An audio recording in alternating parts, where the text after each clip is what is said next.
Ooh, man, they did a number on those tilappies. Oh my god! Jesus!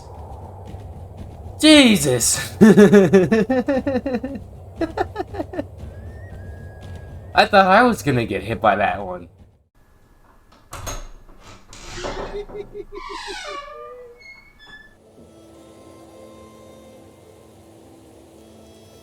It appears that the enemy rebel soldiers want us to pay up a pretty hefty sum. I'm not going to do that. I'm going to instead let them attack me. Alright, here's our army. You can see some tilappies in the middle. Those are just our mercenaries. And let's scroll over to these guys. This is the enemy army. They seem to be humans mixed with Garthimes, tilappies, and I think those are Cretonians on the side there. Yep, so Cretonians, humans.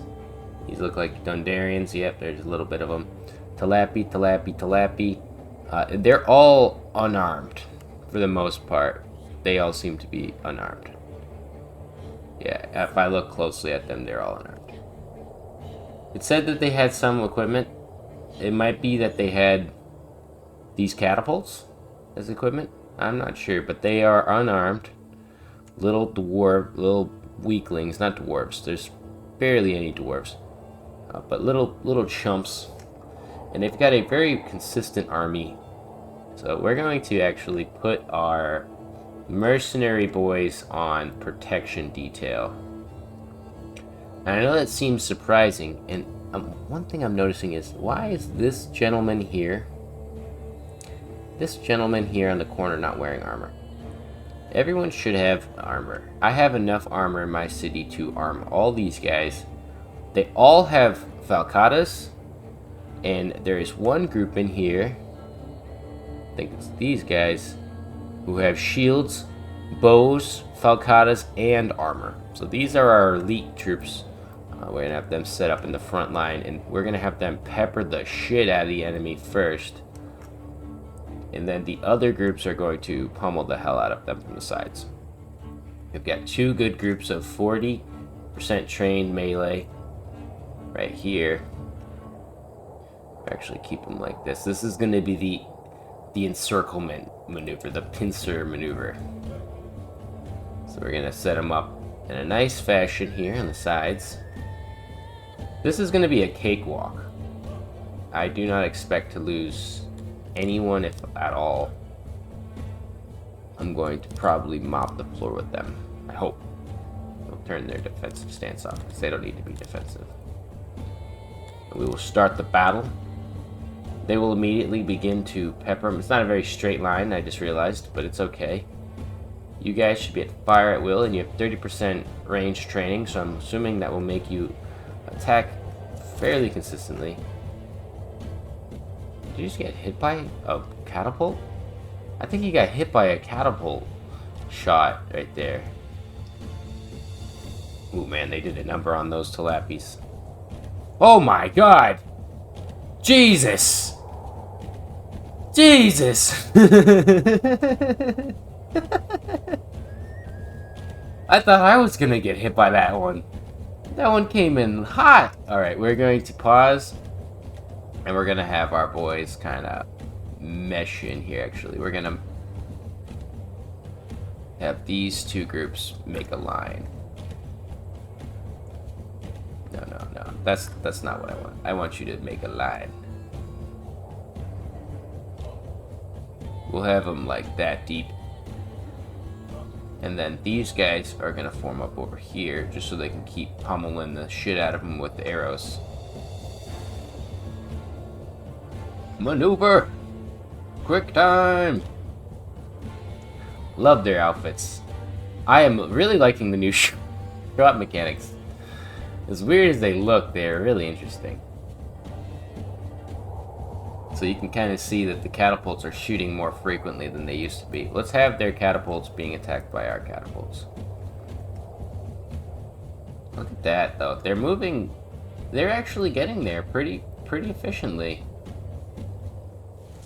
Oh my god! That freaking catapult just destroyed that whole line of guys. And these guys seem to be just kind of preparing their assault.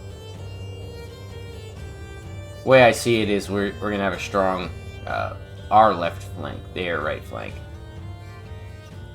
And these boys just need to hurry the hell up. Oh, they made it into the melee. Oh, god damn. Those Garthimis were fast.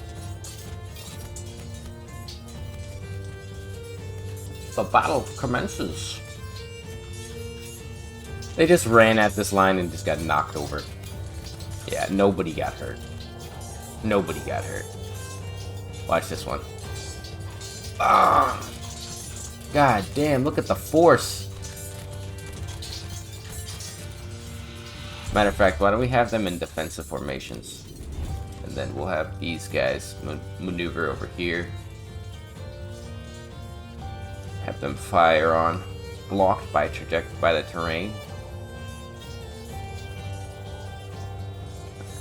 Good lord. Oh, that's interesting. They seem to try to punch through. They really wanted to punch through that gap there. Oh, I thought we were at 126. No, we haven't lost a guy. Let's get up on them. This is the old classic from behind strat. Oh, get them in the booty strat.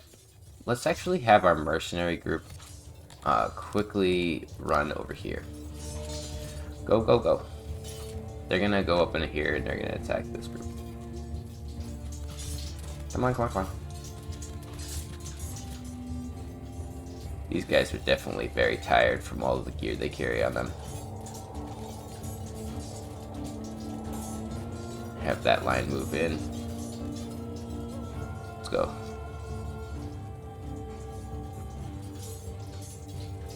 I don't want them to engage that unit because a lot of them won't make it. Fire on! We're actually going to have these guys close the envelopment on the side there, while these guys continue the attack behind. The bows, they really could charge and just mop the floor with them, but the bows from behind... Actually, yeah, as I think about it, I think there's going to be more friendly fire than anything, so we're going to close this from behind like that. And then these guys attack. Just kill all of their... yeah. Goodbye. And then have these guys come over here. I don't really want the mercenaries to get any experience from this battle. That's my main concern. I don't care about them. Their global experience doesn't help me out. Alright, we're at the point where I'm going to charge from behind. Charge! Attack them from the rear! And then the boys meet up with the other boys, and we're just going to have everyone in the middle here. Separate. Take them out. There's nothing left. Only 136 untrained bastards. We killed everyone. This group here can attack and just mob them. Mop them up. Send them back to hell where they belong. Try not to get that green arrows over their head thing. Send them back to fucking hell. Yes. Easy.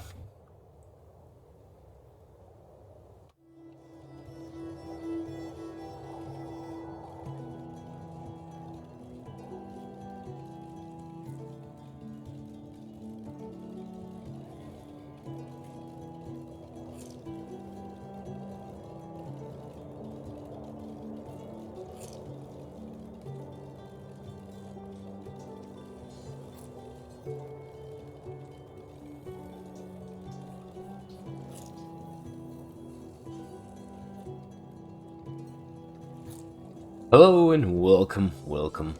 Obviously this episode started with a beautiful fight where we destroyed the enemy, and now we're going to go over what I've got in the capital. We've expanded quite a bit. I have over 500 more humans. I think I had 1,200 in the last episode. I may be wrong. I always forget. But I have a lot more humans. I have a lot more resources. I am very well equipped with plate armor, falcatas, shields, and bows. And I have a good number of other resources. The only thing I've struggled so far with is drinks and brews, or rather brewing. It's just really challenging. There's a lot of things that go into it. You need pottery, you need fruits and coal.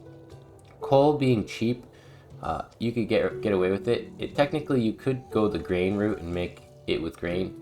I may try that in the future, as it's very slow with fruit, and you don't make enough fruit in order to keep up with the production of the alcohol. So basically, your taverns are always empty. There's always a need for alcohol. But there is also the case to make that if you give them alcohol drink rations, it lowers their overall health. So you'll have more outbreaks of health issues. With that being said, I'd like to cover really quickly my army, since you guys got to watch them in battle in the last bit. You've got my Division 0. These are our max trained guys. They've got 90% melee training, and that's just so that they have some free time to do stuff like archery training, for example, or eating, or doing other random stuff. They're at 90% and 30% range training. Then I have their brothers. These are the Division 1, and Division 2 will follow suit. They have shields, swords, and also a plate armor. And they are set to 60% melee training, and they're almost halfway there. And these guys will go there as well. And then these guys just have swords and armor, and they will be at 40%. They'll stay there. They're basically the recruit man-at-arms type units. And if I need more in the future, I will likely make unarmed divisions of plebs. Just plebs. Lots of plebs. And they're going to have basically no training. They'll be the mob that hits the front line. Because if you saw, those mobs were pretty efficient at disrupting the organization of my initial lines. And if that happens, then you can send in other groups to mess with that maneuver.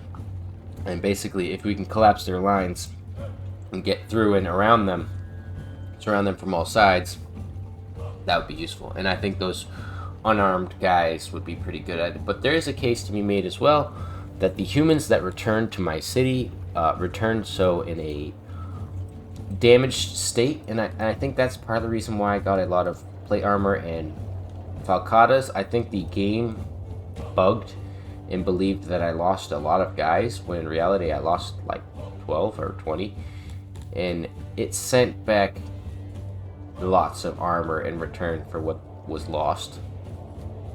I don't know how it happened, but this is not real. And I'm not cheating. Usually if I had like more options or something, you could see it and you can check it here. I don't have any like cheats, but this couple thousand was definitely a bug. I had 1,000 and then I just kept getting more and more and more. So I'm not complaining. And that's partially to do with the fact why I have 3 million stored in the bank. I was selling stuff. I think selling the furniture and stones got me to 2 million. But I definitely made 1 million off of, I think I had like 5,000 falcatas and 5,000 plate armor. Not to mention the shields, which I sold a lot of. Very strange indeed. But if it happens to you, I wouldn't see anyone complain about getting thousands of armor and weapons. So, we've also started our barbers. We're going to start trying to put barbers throughout the city. They give you a little bit of bonus to happiness. I don't think humans drop anything when they cut their hair, but they might give you cotton. I'm trying to see. Yeah, no, they don't, because that guy just finished up cutting his hair and he walked out, and he didn't get anything out of it. But the Dundarians do give you cotton. So, after a while, if you get enough Dundarian slaves and they're going to the barbershop, I think that you'll get some cotton randomly from that. We've got an embassy. I built this embassy so that I could deal with trade tariffs. So if I look here, Instria has some pretty strong, tolls. Some pretty high tolls. Certain items are a little higher toll than others. You can see that they don't have a toll on fish. I think that's something that they're creating a lot of and they don't care about. But you can see they tax other areas differently. So if I was to order it from Rulin, it's going to be a lot more expensive, I believe, compared to Gald, which is right next to me, or Morven, which is right next to me, and they're making fish, so they don't charge me a high price for it. I was purchasing ore, but due to the trade tariffs, it has gone significantly higher. And in reality, it's, I believe, 50 to purchase. Or actually, yeah, so it's 54, sorry, that's the purchase. And this is their buy price at 26. I always get them mixed up because I'm thinking that's how much you're buying it for. And this is how much you're selling it for, but this is their sale price. It was at 16 when I started. So now it's all the way up at 54 per ore, which is extremely exorbitant. You're not really making any money off of that. So it got to the point where I had to make a ore mine. We brought the ore mine back, and I upgraded it. We have 168 humans working here. I took a lot of them from the smithies over here, and I currently just have them making tools so that I can keep all of the workshops up to date with tools. And the next goal is to upgrade the tailors that are right here, Tailor 1 and Tailor 2, as well as this carpenter who is making shields. They're missing leather, of course. So we'll have to alleviate that in the next episode. But other than that, the city is doing phenomenal. I built new orchards to try to help with the production of fruit because we're always empty. I don't know why it sent me all the way down to the bottom of the map. And I built a giant road all the way to the north, connecting the north, south, and east all together into the center of the city here, basically allowing traders to always be walking on roads and never have a problem. And I also had a tourist walk into my city and then decide that they wanted to not be here anymore, and they left instantly. So tourism is on the market, but we have to first add another couple laboratories. I'm going to add 2 more, likely go to my technology, and instead of getting more things in this, we're going to get the upgrade advanced laboratory as well as a library so that we can boost our knowledge way higher than it currently is. Because at its point where we're at, we're going to need more like times bonuses, so the laboratory is a good times bonus. So I'll probably put a large laboratory right here, and then the 6 laboratories here. So library laboratories, very closely sounding names. So there's going to be a big library right here, which will boost these guys up. I'm thinking overall I'm going to need about 5,000 people, and the 1,000 of them I'd really like to just be troops, just soldiers, people who are ready and willing to die, odd jobbers who don't have a purpose in the society. Getting there is definitely going to be a little bit of a challenge, because you can see my loyalty is very high due to my boosts. Happiness is high currently, but if I get more people, the food will go down, the access to services, everything will go down. So it's always a constant struggle to keep those up. I think a lot of people misunderstand that they can't just build one hearth and a well and keep expanding. You have to build multiple wells, you have to build multiple hearths. I'm running low on hearths. I probably should put a couple more over here. Janitors every other couple hundred spaces. We've got stages, speakers, lights. Lighting is important. I have these little torches. Stocks are something I always forget to put, and shrines too. There's a lot of things, lavatories, a lot of things that need to go into an area in order to make it livable for people, and not to mention the workplaces that are near them. So you can see this workplace right here is just far away enough that the noise doesn't bother them. That's how I build my cities. I try to keep them just far away enough where the noise doesn't reach them. And if it does, I build a building like this in between it, which blocks the noise and tries to keep them happy. Because noise is a really strong factor. I saw a bit of road over here. Yep, a little bit of road here. From the old days, from the old city. Feels good though, feels good. I never thought I'd get to this point in V.65. Especially as the humans, they are much more challenging than other races. I think that they should get the tag hard, because they're as picky as Dondarians, They go crazy all the time. I have 2 asylums where in normal cities you don't even need an asylum. I've currently got, I think, I've got 6 deranged there and 7 here. 13 total deranged people. That's a lot. That's a lot of deranged people. Normally you only have like 1 or 2, but I have 13 total humans that are deranged. And they get popped back into the population, but they eat rations. So that's one of their biggest challenges. And then if you look at their food, their happiness for food, bread and meat are easy. Those are easier to cover than if you were to get mushrooms and eggs. Mushrooms and eggs, you need specifically the race to get them. And I only have eggs right now because I have one of my regions, this region here, producing globdians. And they're sending me about 51 eggs roughly every other couple days. So people are actually getting eggs into their diet. And the next goal is to get one of these regions probably down here to send me some damn mushrooms.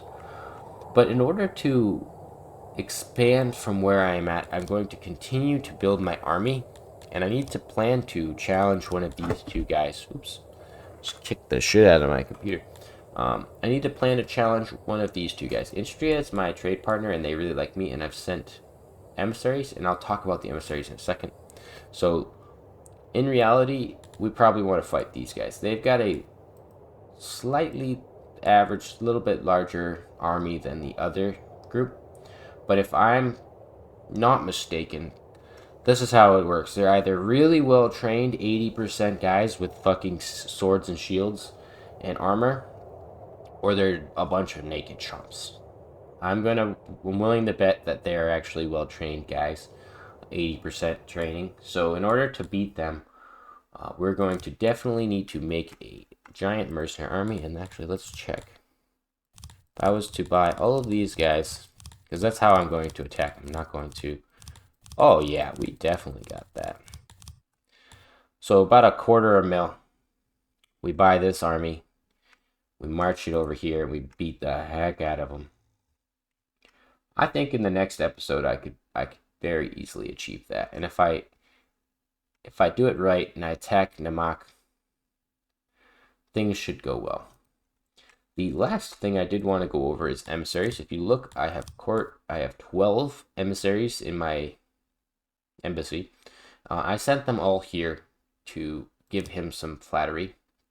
You could favor him to be the next in line, but that's kind of pointless, as he's obviously the head of his faction. But you could try to have him assassinated by sending emissaries here. There's a small chance of succeeding, and failed attempts will decrease the royalty's opinion of you severely. So if they catch you trying to assassinate their ruler, they'll probably just declare war on you straight away. Not a very smart idea if you have a good neighbor like Instria. They're actually very loyal. They're very nice to me. And if I keep them happy and if I can build roads, so I learned about roads and tolls as well. If you can build roads through your region, the roads will help reduce the trade costs for a lot of items. So Gald sends me things pretty cheap because they're very close. But if I had roads through here, they'd send it even cheaper potentially, or as cheap as possible. They're going to be a very happy person to send that along that nice road. So roads are extremely valuable in your regions. I heavily recommend them. I have none, but I'm going to be working towards that in the next episode when I take on Namak and beat the hell out of them. I have to destroy their 3,000-man army. Hopefully I do. Anyways, guys, thank you for watching, and I will catch you in the next one. Goodbye.